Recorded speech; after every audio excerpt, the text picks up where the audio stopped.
On this episode of the Bronze Metalist podcast, we talk about Radical by Every Time I Die. Why'd you say it like that? Because it's radical.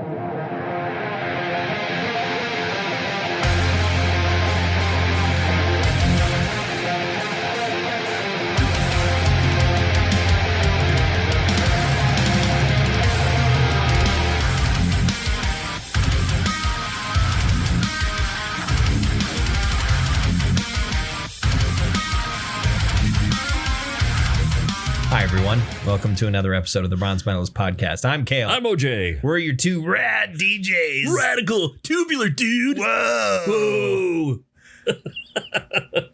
We're two professional broadcasters. We like metal and we like to talk about it. Well, we're not too professional. Yeah, not that. We're hardly professional. Yeah. We're only professional because we get paid to do what we do. Uh-huh. In every other sense, we are unprofessional. Right. But we actually talk about metal. Yeah, we're talking about metal. Yeah. And we don't get paid to do this, by the way. No. This actually costs money. Yeah, this is not free and does not generate revenue. But if you want to send us $5, haven't put that one up in a while. Mail it to me. I don't know. I'll make a Venmo. But yeah, we're going to talk about the new Every Time I Die record later on. Sure. It's called Radical. It came out a couple weeks ago, and it kicks an insane amount of ass, although I cannot say that I was surprised by that in the tiniest bit. Well, they have a tendency to do that. They have a tendency to just completely blow people's faces off. And this was no exception. I'm glad they're still at the absolute top of their game. So more about that and Every Time I Die a little bit later on. First, how are you this day? I'm doing fine. It is it's Wednesday. Had a great Halloween. Yeah. Had a good Halloween. Yeah. Kids got lots of candy. Lots of candy. And we saved a lot of candy. We didn't give out all our candy either. So house is covered in candy. It's a candy house now. A candy covered house. There's a witch living in there now. That's weird. Well, she's not going to eat your children, is she? Whatever. Oh, okay. You can live. All right, witch. You can live in our house, but you can't eat our children. You can't eat. You may eat children because we know that's your thing. Yeah, but that's what you not do. These children. Don't eat these children. Okay, they live here. Right. Eat someone else's kids. I never understood that story either. The witch was fattening up the children. How long were those kids in the candy house? Well, I think it's like one of those things where it was less like literally trying to fatten up the children and more like stuffing. Ah, okay, gotcha. It's more like stuffing where you make a Cornish game hen. Sure. You shove it full of stuff. Or turkey, or people do think, or a pinata. Yeah, or like a pinata, perhaps. So you still haven't heard back about your car? I have not. I was going to call them today. I left work because at a decent hour. You thought your car was totaled, and then your insurance company was like, "Hey, we sent some money to the mechanic to get your car fixed." Yeah, I'm like, okay. I mean, if I had my druthers, I would rather, them had the ability to restore the car to the way it was. Yes. The way that I've been saying that they do in their commercials for the last 15 years. Yes. That'd be great. I don't want to go car shopping right now. Yeah. But if they are going to, I don't know how I'm going to do it because I just bought the car like a couple of months ago. Yeah. And so I still have a loan out on it. And if they're going to give me money, what am I going to do? Do I pay off the loan? I'm probably going to end up with just some piece of shit beater vehicle. So what's going to end up happening? I mean, you can't go wrong with a 2005 Toyota Corolla. Do tell, Kale. I mean, I have a 2010. Oh, sure. Like, I don't know how much a 2010 would cost you. But if you can get your hands on a Toyota Corolla, they're pretty great. They are practically indestructible. They do go forever. They last forever, and they're not crappy. They're not great either. They're a perfectly serviceable vehicle. Do you need to drive somewhere? May I present to you the Toyota Corolla? Sure. Perfectly capable of getting you where you need to go. And not a whole lot else, but that's fine. You know, they don't have all the bells and whistles, but they do have the gears and engines. Exactly. Yeah. They have what you need. They do. There's tires. There's tires. There's an engine that works. A windscreen that guards you from rain and bugs. Absolutely. It's the like, yeah, it's what can we say? It's the AK-47 of cars. What if you're going to drive it at night? How does that work? Well, there are headlights. Headlights, you say? Yeah, and those generally work pretty well. That's fantastic. What else is it? There are seats that allow you for sitting in? to sit in the car while you drive it. You don't have to like squat behind the wheel. That is fantastic. Which is very difficult because you also have to have, like, if you were, when you squat behind the wheel, as some people have to do. Right. You can only squat on one foot because the other foot has to operate the gas pedals. Exactly. And the brakes and the if you're driving a stick shift, there's a clutch in there. Yeah, then you'd have to like whip your dick out or something. Yeah, you have to manipulate the clutch with your penis. Yeah, and if you're female, that can get complicated. It can, being as for the most part, females generally tend not to have a penis. Yeah, I didn't know that until recently. Did you really? Yeah, I saw a documentary. Yeah, called Kindergarten Cop. Yeah, I haven't seen Kindergarten Cop in long enough to remember why that would be the joke he made. The famous line the kid says to Arnold Schwarzenegger, "Boys have a penis, girls have a vagina." Oh, okay. I don't remember that. The only things I remember from Kindergarten Cop are "is not a tumor" and shut up, and also "who's your daddy and what does he do?" Might be a tumor. It's not a tumor. It's not a tumor.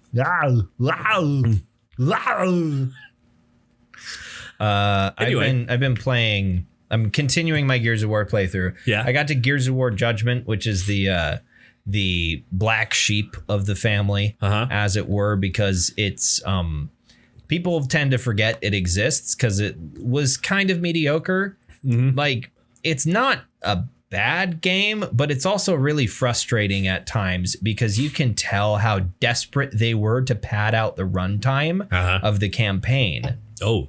And the campaign was also meant to be like kind of short and replayable because the mechanic for unlocking characters in multiplayer was getting a certain number of what they call silver stars, which is how they rate your like performance in combat throughout the campaign. It's like in Doom, where you have your Vega gives you in Doom 2016 your like combat rating, essentially. Right. It's similar to that. And then each mission also has what they call a declassified mode, where you can take on additional challenges to earn more silver stars. And I decided to basically not do any of them because it was annoying enough as it was, because every single fight is exactly the same. They're going to send 8 billion guys at you. You're going to walk into a room and you're going to go, all right, we got to hold this room until we got to move to the next room. And they're going to send wave after wave after wave of locust at you. And it's just like way too many enemies. Like Gears of War throughout the entire series was mostly about like relatively slow paced tactical combat. You hang back, you take cover, and the locusts behave the same way. Sure. Most of them do.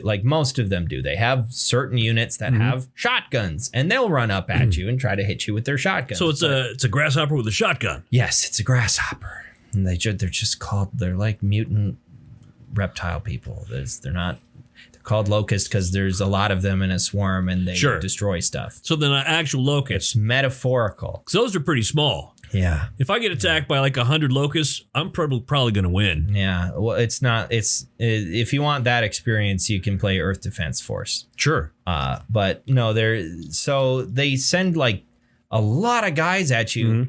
And because like half the campaign also revolves around protecting a particular thing that has a health bar, the Locust AI thinks, I got to run up there and shoot that thing. which means they run straight at you and get up in your face and punch you, which is not the way they behave in the entire rest of the series. They always like hang back and take cover and kind of like behave kind of tactically the way that people do in firefights, instead of running straight at a dude's face and trying to punch him with the butt of your rifle that you could be shooting at him with. Sure. And it's every single fight is exactly the same.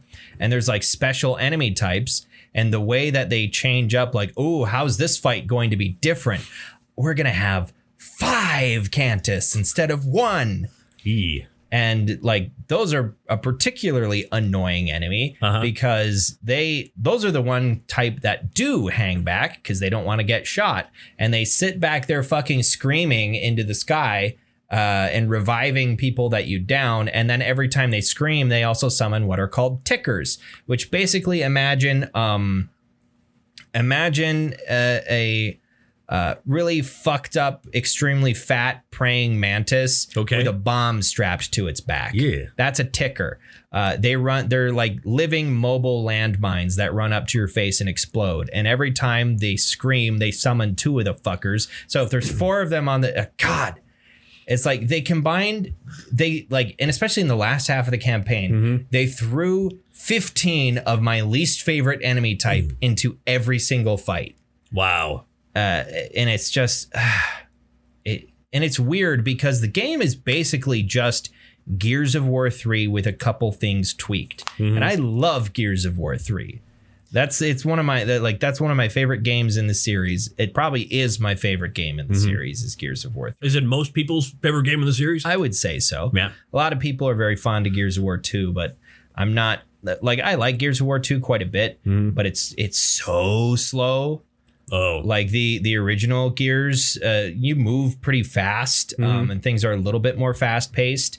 And then in Gears of War 2, they just slowed every single animation for everything down by about 40%. So it's the grinding Gears of War. Yeah. So you walk really slow. Like Marcus is a big dude. He's wearing a lot of armor, but he lumbers like a fucking elephant in Gears of War 2. And every character does. It's like, why am I moving so slow with some haste, Mr. Phoenix? But is there dialogue, I suppose? There is. At point the dialogue they talk like this. No.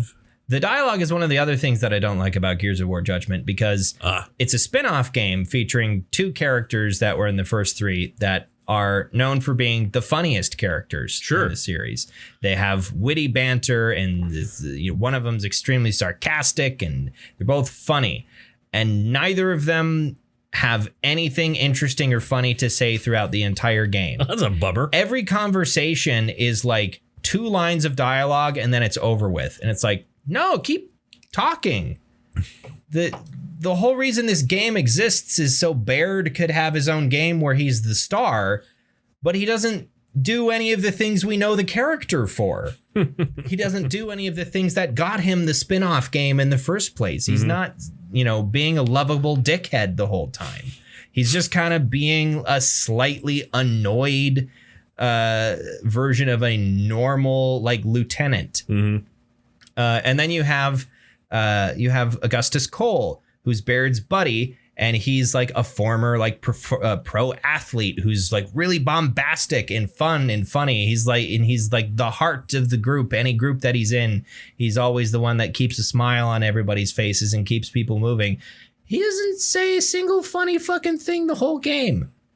They drained all of the fun out of a character that's supposed to be fun personified.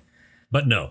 And like there's 2 new characters that I think are quite fun. One of them is this like pseudo Russian character who's like he's not funny, but he's a fairly compelling character. And he's charming enough. And they brought him back in Gears of War 5, which takes place many number of years later. But they're like, hey, we need a character here. Who's a character that people like who I haven't seen? Oh, hey, we'll put Paddock in there.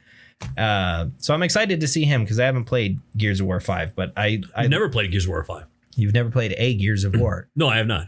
So no, I said you've never played Gears of War 5. I was not aware. Yeah, I've never played it. But is that it's an Xbox Microsoft product? Yes, it is. Yeah, I haven't played Gears 5 because it came out a couple years ago, and I wasn't really playing a lot of Xbox games at the time. Sure, and I think this was before I got my new PC, so I didn't really have anything to play it on that I was interested in using at the time. I was doing other stuff. I think I was honestly still playing Red Dead Redemption 2. But yeah, it's a very frustrating experience, Gears of War Judgment. And I remembered why I only played through it like one time and then put it down forever until now. And I kind of wish I had skipped it. I was considering skipping it and just jumping straight to Gears 4. And now it's too late. Yeah, it's too late. I did the whole thing. And there's a little bit more because there's a story DLC that takes place in the middle of Gears of War 3. Maybe that was better written. I don't know.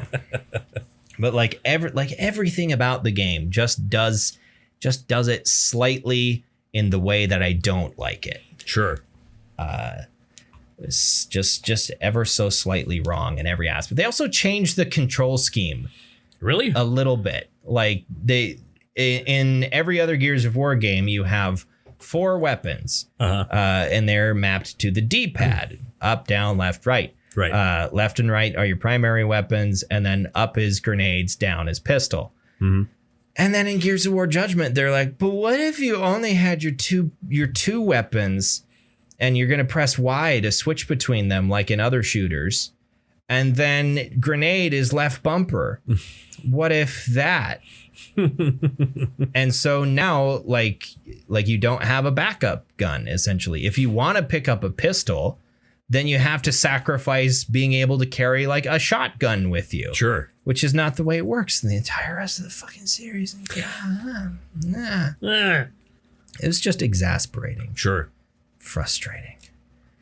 Anyway, you know what's not frustrating? What's that? Every time I die. They never frustrate. Well, sometimes they convey the sentiment of frustration and they put it into you. Sometimes? Okay, a lot of times. Almost the entirety of this album is just seething frustration and anger at everything in the world right now. Right.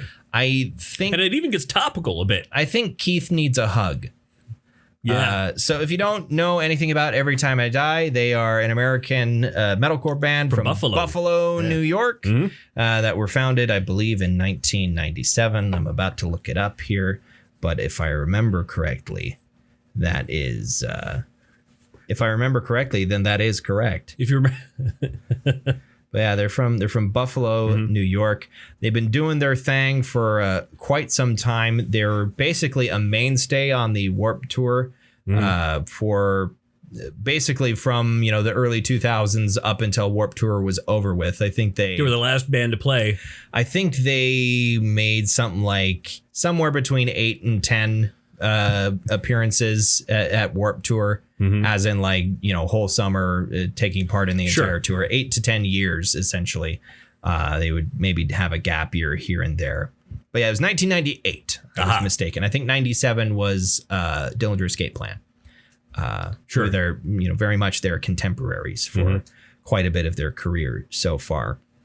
But yeah, they play a very hardcore, it's become less so, but the basis of their sound has a lot more hardcore punk and especially a lot of southern rock mixed in with various metal elements. But it really works. Oh, it absolutely works. I wasn't attempting to imply that. I don't know why you disparage them so much. No, but it's what separates them from a lot of other metalcore bands in general, and especially modern day metalcore bands. Sure. Which metalcore of today has very much become its own thing, where bands are more influenced by each other than things from other genres. Metalcore at this point, in my opinion, has ceased to truly be a fusion genre that it once was, which is why it has the name metalcore. Right. It's heavy metal and hardcore. Yeah, the bands that are making that music now are no longer influenced by. I mean, they are, but the I think when it comes down to it, like the songwriting itself is there is a structure to the way you write a metalcore song, essentially. Whereas before it was just kind of like, whatever we think, we're just making some new stuff. We're kind of winging it. Yeah. There's a formula now. Right. There wasn't always a formula. And I think the formula came about in around 2010. I think is when that formula started to take off. And now you've got, I don't really know a whole lot of modern metalcore bands that I've really listened to. I mean, I've got Silent Planet. Sure. And that's about it. They've been around longer than 2000 though, Silent Planet. Yes? No? No. Really? No, they're new. They're young fellas. I assume they've been around a while. No. Their first album came out in their first full-length album came out in 2014. You know why I thought they've been around for a while? Why? Because your hoodie. Oh, because it's a very old hoodie. Your hoodie looks like it's from 1970. Also, I mean, but if beat to shit. I also don't wear that hoodie anymore, but I still have that hoodie. I'll be damned if I'm throwing it away. Well, no, of course not. But no, I got that hoodie in 2018. It wasn't 2014 when their first album came out. It would have been I think it would have been 2012 maybe. The album was The Night That God Slept. I don't remember when it came out. Okay. That was their first full-length album. I think maybe 2008 might have been when they actually formed, but they didn't make an album for a couple years. They were just doing local live shows in the LA area. I think they're from LA. And in any case, back to Every Time I Die, they're of a generation of bands that includes bands like Converge and Cave In and Botch and a whole bunch of other bands that have very eclectic and weird sounds. Sure. That, they are called metalcore bands, but when you compare them to the way that metalcore bands of today generally sound, they're vastly, vastly different in the sort of sounds that they carry with them. Now you know how I feel all the time. Yeah. But yeah, these guys, this is, I think, maybe one of the angriest things they've made in quite some time. There's a lot of anger on it. Low Teens, which is the album before this that came out in 2016. It's 5 years ago when Low Teens came out. Well, this would have come out last year, you said. This would, if there had been no pandemic, this would have come out last year. But there was a pandemic. And so they sat on this for quite some time. Because they wanted to wait to put it out until they could tour in support of it. And now that's a possibility for them. So they finally released the album. I think there was maybe some songs that would have ended up as B-sides that they threw onto here, had Will give it a few more polishes. This was produced by Will Putney, who's produced such an insanely prolific producer. He's a very busy man. I don't know how he keeps up with all of that. He's an insanely busy man. But did we determine that he's exactly the same age as me or something like that? Will Putney? Was it Will Putney? No. You're thinking of Kurt Ballou. I'm thinking of Kurt Ballou. You're right. Also a very prolific producer. But and has produced an album for Every Time I Die. He produced the one before Low Teens. I can't remember what that one's called. I don't remember what it's called. I can't remember either. This album, even before the pandemic, even before the George Floyd movements with Black Lives Matter in that spring and summer, there was a lot of stuff on this that feels weirdly prescient because so much of it speaks to and has a lot of anger about injustices like that. And a lot of this was written before the pandemic and it was recorded before the pandemic, and it was, being produced. I think it was quite soon before the pandemic. I don't think it was 3 months. This wasn't recorded in January. I think this had been, was recorded in February or March or something like that. Of 2020? Of 2020. Yeah. But Yeah, there's a line in here is like, there's no justice when the outlaw wears a badge or something like that. There's so many incredibly clever turns of phrase, and that's really Keith Buckley's specialty as a lyricist, is just biting sarcasm mixed with furious anger and extremely clever turns of phrase, and turning certain cliches on their head to fantastic effect. Well, he got some college learning on how to do that. I mean, yeah, he went to school to be an English teacher, right? And was an English teacher for a little bit, but yeah, it's just, he's a very good, and he's also an author. He's written a book. I don't know if he's written, I know he has written a book. I don't know if he's written more that I'm unaware of. But yeah, he's just a very, very clever lyricist. There's the song The Whip, where he has the line, "Fear is a fetish and I am a masochist." Yeah. It's like, God damn, that hits so fucking hard. The shadow of the whip. Oh, yeah. God. So much of this hits hit every single part of this hits so hard. And to move to like the instruments, you have Jordan Buckley, Keith's younger brother, and Andy Williams on guitar, and good God, just pummeling the ever living shit out of everything in sight, which I would not want to be pummeled by Andy Williams. No, nobody would. He's an extremely large man. Yeah, he actually does pummel people for his other job. But yeah, it's pretend pummeling. Yeah, it's still, there's still pummeling involved, but I mean, only in the sense that he's not actually trying to really hurt somebody. Andy Williams is a pro wrestler for AEW as well.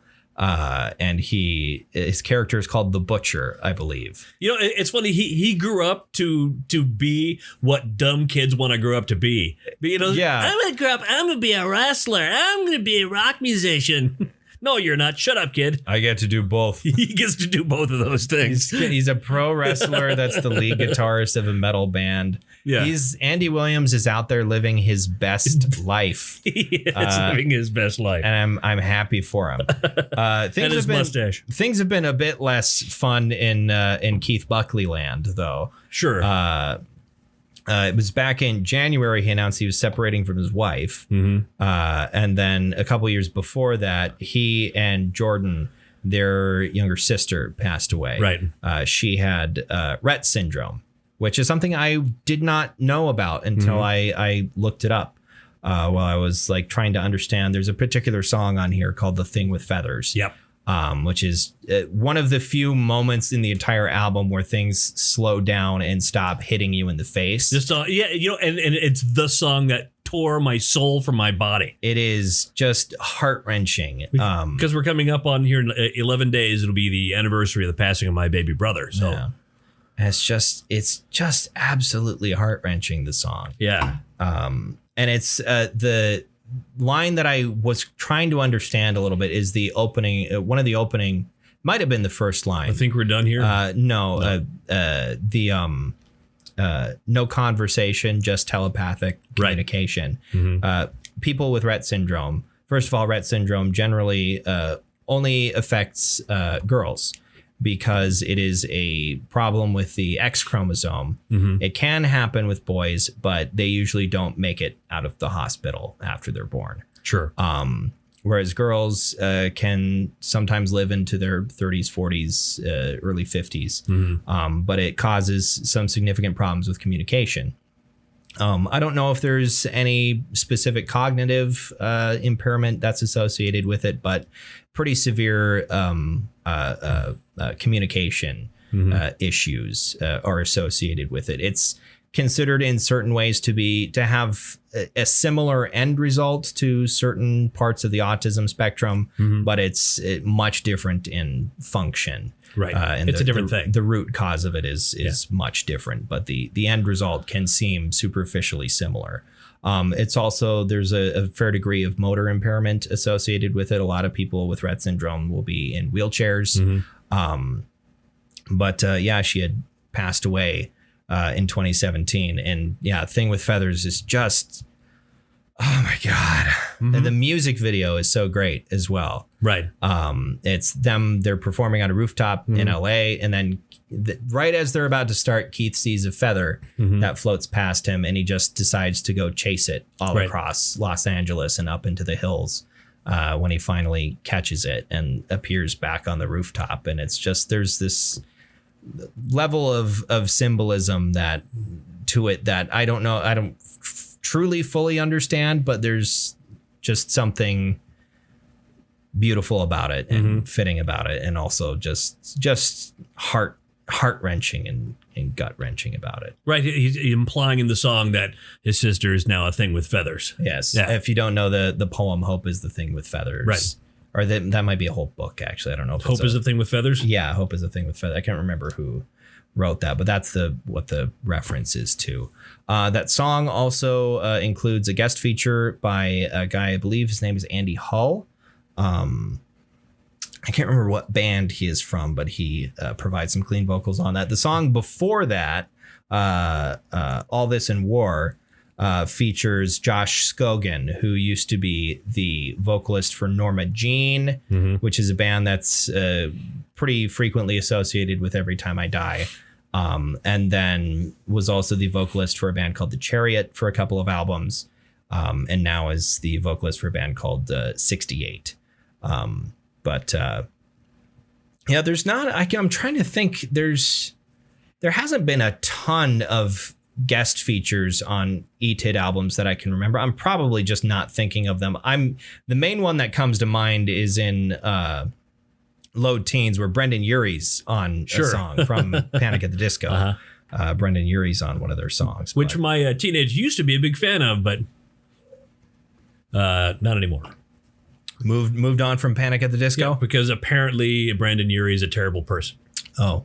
That's what I understand. I guess I haven't heard he's a terrible person. I've heard he can be kind of a dick sometimes, but like a sexual predator kind of situation. Oh, that I hadn't heard. I don't know. This is hearsay for me. I don't know. The main thing that I heard is he's always very unhappy whenever he has to sing "I Write Sins, Not Tragedies," because he just is tired of that song and wants to stop playing it. But well, you know what? If you want to be a rock star, that's the song every Panic at the Disco fan wants to hear.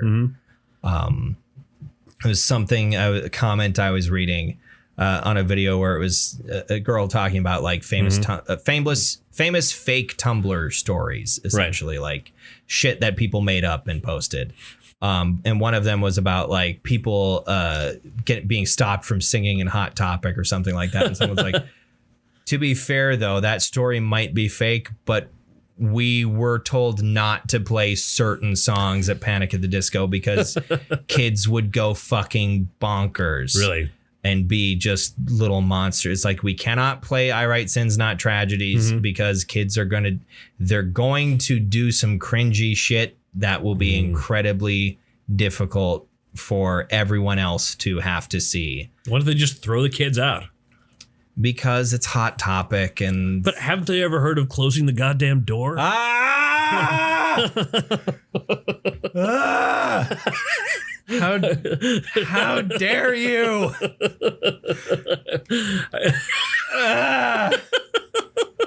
You're welcome. I've been so profoundly betrayed. I'm in pain. Gotcha. God all right. Damn it. Does this album slap? This album? Yeah, it slaps a lot. It slaps very hard and fast and angrily. Have you seen those Russian slapping contests? I have. Those are fantastic. It's like getting hit by what's his name? Fucking Vasily Komatsky. Yeah. the dumpling, I think is his dumpling. His that is, ring name. I don't know if there's even it's just dumpling. I think it's just his name. He's like a big heavy set farmer with a blonde beard, and he can fucking knock you out with a slap. Right. He has knocked people out on camera with a slap. Although it's kind of more of a palm strike than anything, but he hits like a goddamn truck. Right. And it's for a stupid fucking slapping contest. And he looks like he's made of dough. He's just a big doughy dude. He's just a big, soft-looking farmer. Uh-huh. From somewhere in Russia. Just beats the ever-living shit out of people. And he can take a hit, too. Yes, he can. But, that's like this. That's like this. Those Russian slapping competitions. It's like this album. Just beats the ever-living shit out of you. What's your favorite song on here, dude? My favorite song is Thing with Feathers.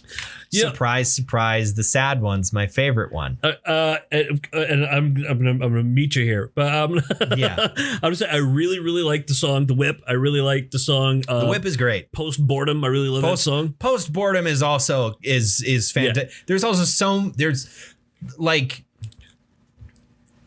just Post Boredom alone contains the same amount of like clever one-liners in terms of phrase as most bands have in an entire album. Just that one song. Just that one song. It's just like. And also, as far as metal goes, the song is it Depressed Rehearsal? Distress Rehearsal. That's an outright thrash metal song right there. That's fucking banger. But no, I'm with you. The song that made me tear up and miss my family. Thing with Feathers. Thing with Feathers. It's yeah. In fact, it's been in my head constantly for. I have been playing it kind of on repeat. Yeah. It's just it. Marcus likes it. Is his name Marcus? Your goblin? I'm pretty sure his name is Marcus. His name's, I think, if it's not Marcus, then it changes every time I remember that I have a sad goblin in my brain. The Kales of War. Yeah, sure.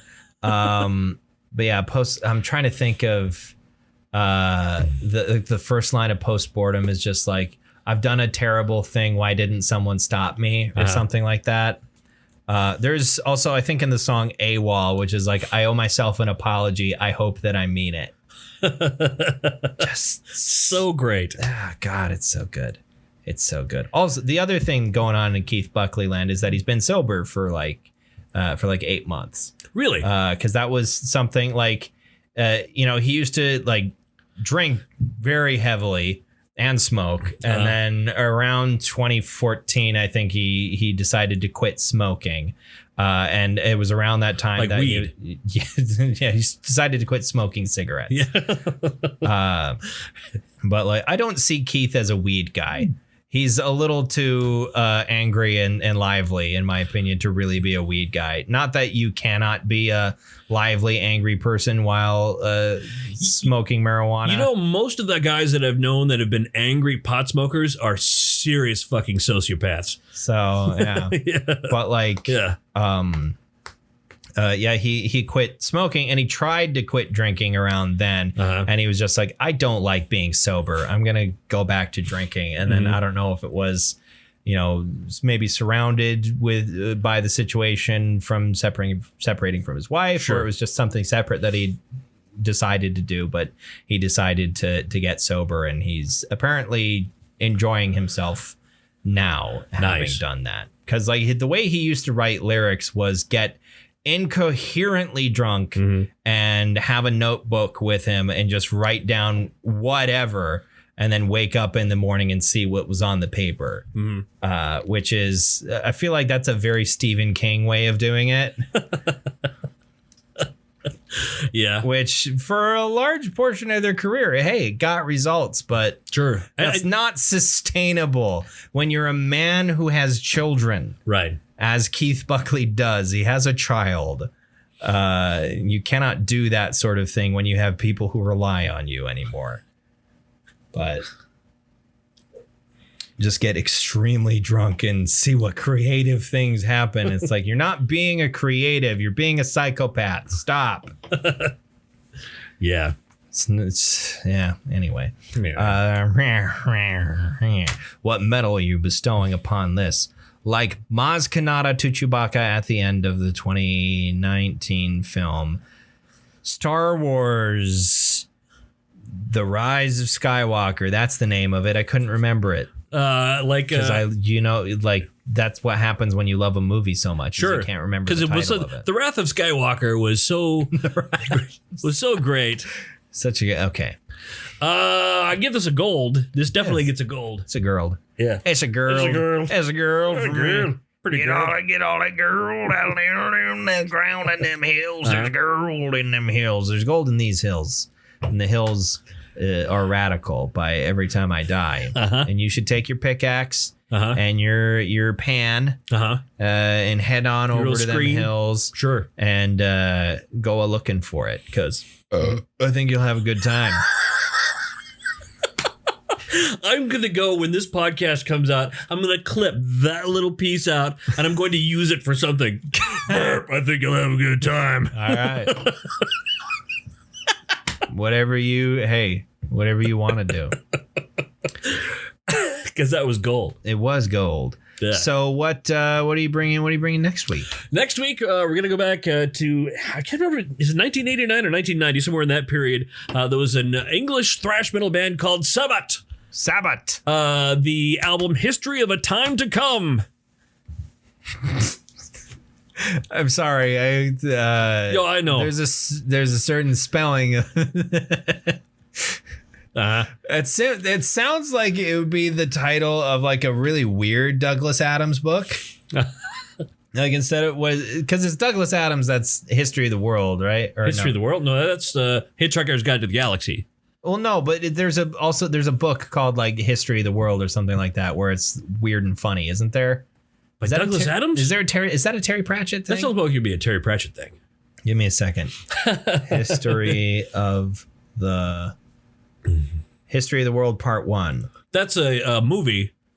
Oh, okay. That's a Mel Brooks movie. Oh, okay. Yeah, it's all very funny people who make silly things.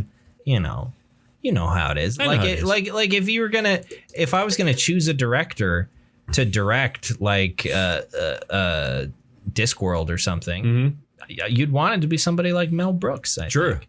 Or he's like 95 now. So. It's true. Yeah. He's not really making movies anymore. But it's like if in the 80s.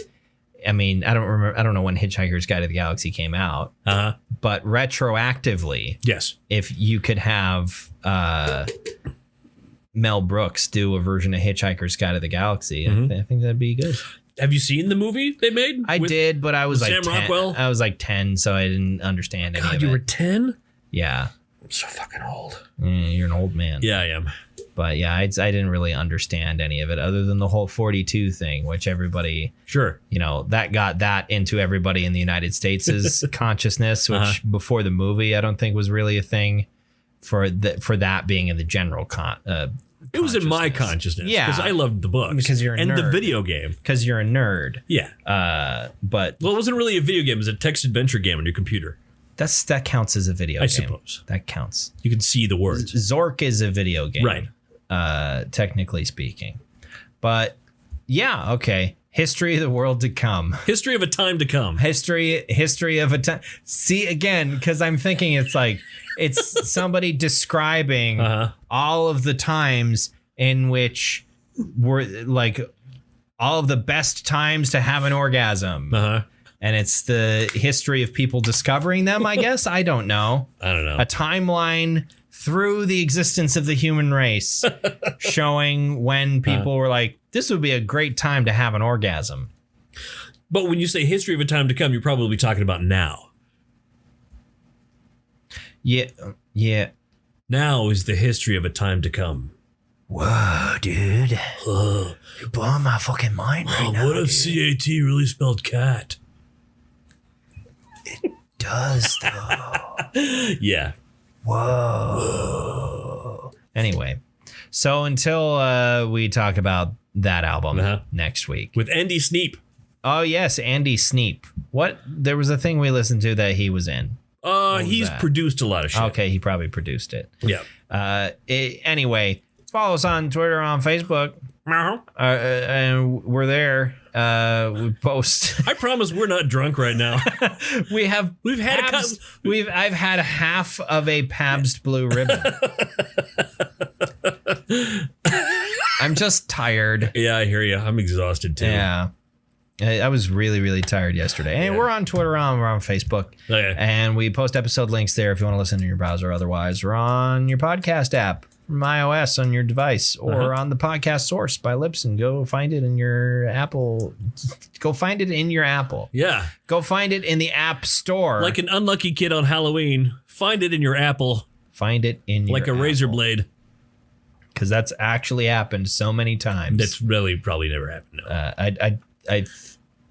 I don't believe it has ever actually happened to my recollection. Anyway.